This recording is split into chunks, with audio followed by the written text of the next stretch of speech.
खाण्यासाठी भीक मागावं लागते. अरे का महाराज मारला तरी तुम्ही त्याची दुकान लावताय पोलीस स्टेशनला. एसपी साहेब तुम्ही गांभीर्याने घ्या.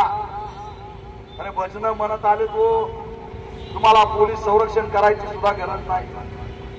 तुम्हाला सुद्धा काळीज आहे, तुम्हाला सुद्धा लेकर आहे.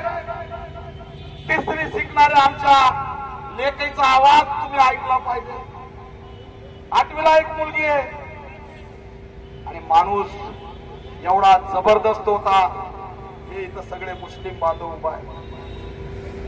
मी त्यांना म्हणलं तुम्ही कसं काय आला. म्हणजे हा माणूस मानवतेचं प्रतीक होता आणि मानवतेला न्याय द्यायला आम्ही या ठिकाणी आलो. महाराजांनी शेती विकून प्लॉटिंग काढली तर मुस्लिमांना, चर्मकारांना, बहुजनांना प्लॉटिंग विकून काढली. नुसतं दिसायला महाराज नव्हता तर आमचा महाराज विचाराने सुद्धा हरिभक्त पारायण वारकऱ्यांचे विचार पाळणारा महाराज. पण आज काय कुटुंब,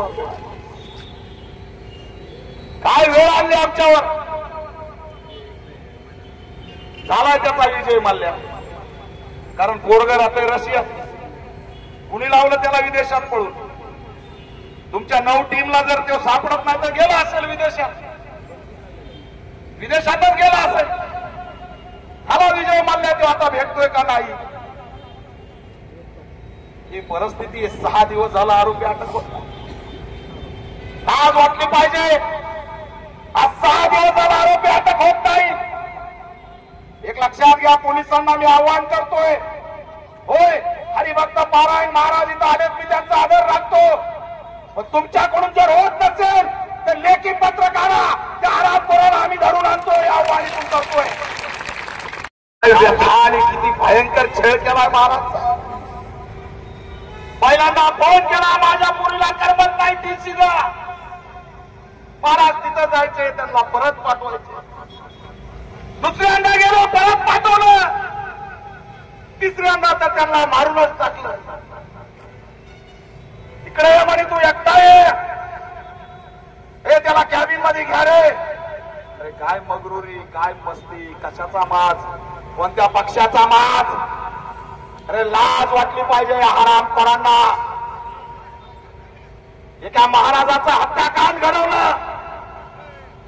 हे लेकरू आमचं इकडे बघा काय हो, तिसरीला लेकरू आहे. कसं जगायचं तिने आणि तिच्या कुटुंबाने. सरकार मायबाप काहीच आहे का नाही. अरे 288 आमदार आहेत. एकही आमदारांनी जगन्नाथ महाराजावर बोलले नाही. एकही आमदार का आमच्या लेकराच्या डोक्यावर हात फिरवायला आला नाही अधिवेशन सोडून. अरे बाबा, गरिबांचा आवाज नाही का गरिबांनी तडपडून मारायचं. आमच्या महाराजाला कॅबिन मध्ये बोलून लाता बुक्यानी मारलो. जेव्हा महाराज बाहेर आले आणि ज्यावेळेस जाग्यावर पडून राहिले, चला हरामखोर नाटक करतो म्हणून पुन्हा मेल्यावर 2 लाता घातल्या त्या हरामखोरांनी. पैशाचा माज, मेल्यावर 2 लाता घातल्या.